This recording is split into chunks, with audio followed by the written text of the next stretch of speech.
नमस्कार, ET now स्वदेश की इस खास पेशकश में आपका स्वागत है। खाड़ी में वॉर और कमोडिटी बाजार में हाहाकार। आपके साथ मैं हूं मानसी दवे और इस वक्त अक्रॉस द ग्लोब जो सिचुएशन है, इक्विटी मार्केट से लेकर कमोडिटी मार्केट, हर असेट क्लासेस में मिडिल ईस्ट में जो वॉर सिचुएशन है, वो वॉर सिचुएशन सबसे ज्यादा प्रभावी होती हुई दिख रही है।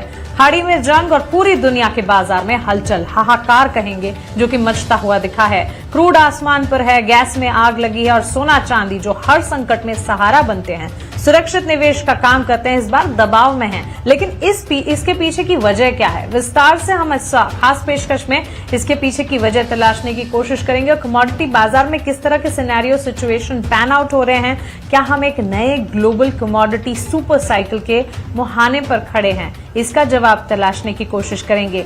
क्या ये सिर्फ पैनिक ड्रिवन सिचुएशन है या यहां से और ज्यादा गिरावट या और ज्यादा इंटेंस सिचुएशन कमोडिटी मार्केट के लिए होती दिख सकती है।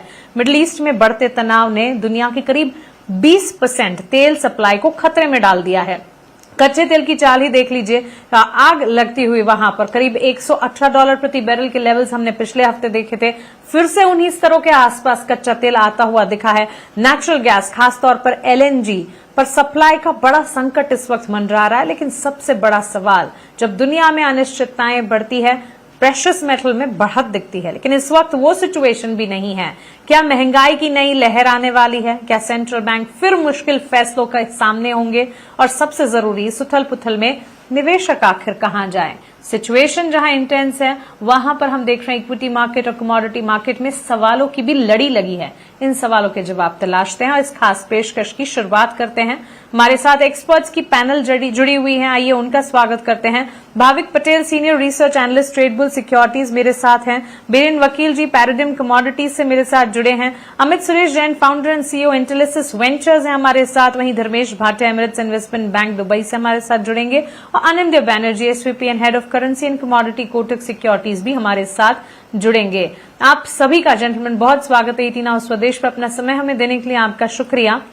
भाविक, शुरुआत आपसे करना चाहूंगी इस सिचुएशन से, जिससे हम लगातार आई थिंक अब 20 दिनों से लड़ रहे हैं। इस सिचुएशन में अब across the globe her asset classes में परेशानी देखने को मिली है। लेकिन सबसे बड़ा सवाल जो है वो एनर्जी पैक्ट पर है। कच्चे तेल की चाल, नेचुरल गैस, एलएनजी में जो सिनेरियोज पैन आउट हो रहे हैं, आपको क्या लगता है इस सिचुएशन का असर कहां तक जाता दिखेगा? इकोनॉमी की तर्ज पर भी अब सवाल खड़े हो रहे हैं। क्या ये सिर्फ वॉर प्रीमियम सिचुएशन है या स्ट्रक्चरल एक तरह से प्रॉब्लम है जो कि यहां से और ज्यादा एस्केलेट होती हुई दिखेगी? गुड इवनिंग मासी जी। देखिए, एस्केलेशन तो हमने कल से ही देखा है, क्योंकि अब तक अगर हम देखें तो यूएस और इजराइल ने जो ईरान पे अटैक किए थे वो मिलिट्री टारगेट पे थे। बट कल इजराइल ने जो ऑयल फील्ड और रिफाइनरीज पे टारगेट हुए, तो उसकी वजह से हम देख रहे हैं कि एनर्जी मार्केट में ज्यादा एस्केलेशन हो रहा है। क्योंकि ईरान ने भी अभी रिटेलिएट किया है, सऊदी रिफाइनरीज को टारगेट किया, और उन्होंने भी बोला है कि मिडिल ईस्ट के सारे रिफाइनरीज और जो गैस फील्ड्स है वो लेजिटिमेट टारगेट है। तो उसकी वजह से एक गॉज हम देख रहे हैं कि जो प्रीमियम है WTI और ब्रेंट का, वो 11 साल के हाई के ऊपर है, जो दिखा रहा है कि कितना सप्लाई शॉक ब्रेंट पे आ रहा है। और यही अगर चलता रहा तो मुझे लग रहा है अगर मार्च एंड तक अगर ये युद्ध चलता रहा तो शायद 125 से $150 तक के भी लेवल्स हम देखने को मिल सकते हैं। इनफैक्ट कल भी हमने देखा था कि यूएस के जो PPI के डेटा आए थे वो एक्सपेक्टेड से ज्यादा आए थे, और हम अभी भी देख रहे हैं कि प्राइसेस जो है वो कम नहीं हो रही है।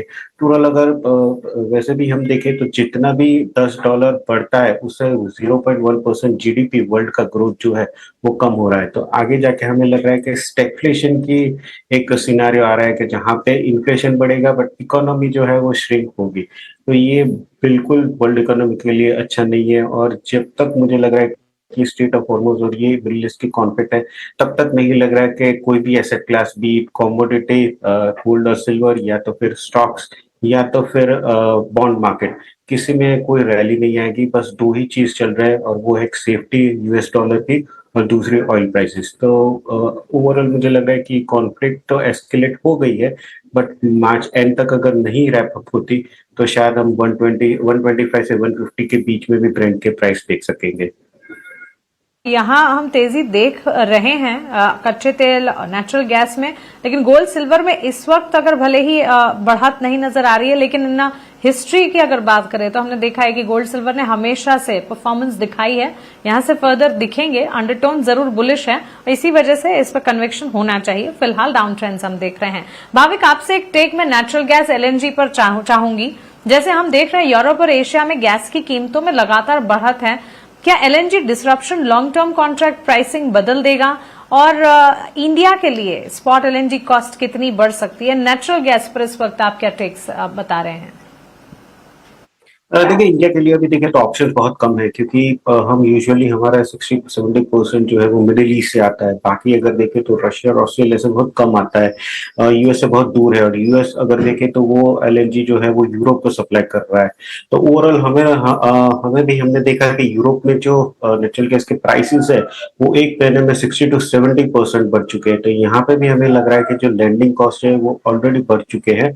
प्राइसेस धीरे धीरे यहाँ पे बढ़ना शुरू हुई है, और मुझे लग रहा है कि आगे जाके भी अगर ये मार्च एंड तक नहीं होते तो और यहाँ से 15 से 20% के जो यूरोप के फ्यूचर्स के प्राइसेस जो है वो बढ़ सकते हैं। तो हमारे यहाँ एटलीस्ट एक्सपेक्ट कर सकते हैं कि 15-20% ऑफ लैंडिंग कॉस्ट एलएनजी की जो है वो बढ़ सकती है। और जब तक ये स्ट्रेट ऑफ हॉर्मुज़ नहीं ओपन होता तब तक एटलीस्ट हमारे यहाँ सप्लाई थोड़ा डिस्ट्रप्शन रहेगा। ऑयल में मेरे को इतनी चिंता नहीं है, क्योंकि ऑयल रशिया से भी आता है, बट एलएनजी के जो हमारे एवेन्यूज है वो काफी लिमिटेड है। तो जब तक अगर स्ट्रेट ऑफ हॉर्मुज़ ओपन नहीं होता तो हमारे यहाँ शायद एलएनजी की जो है वो थोड़ी और कटोकटी भी हो सकती है।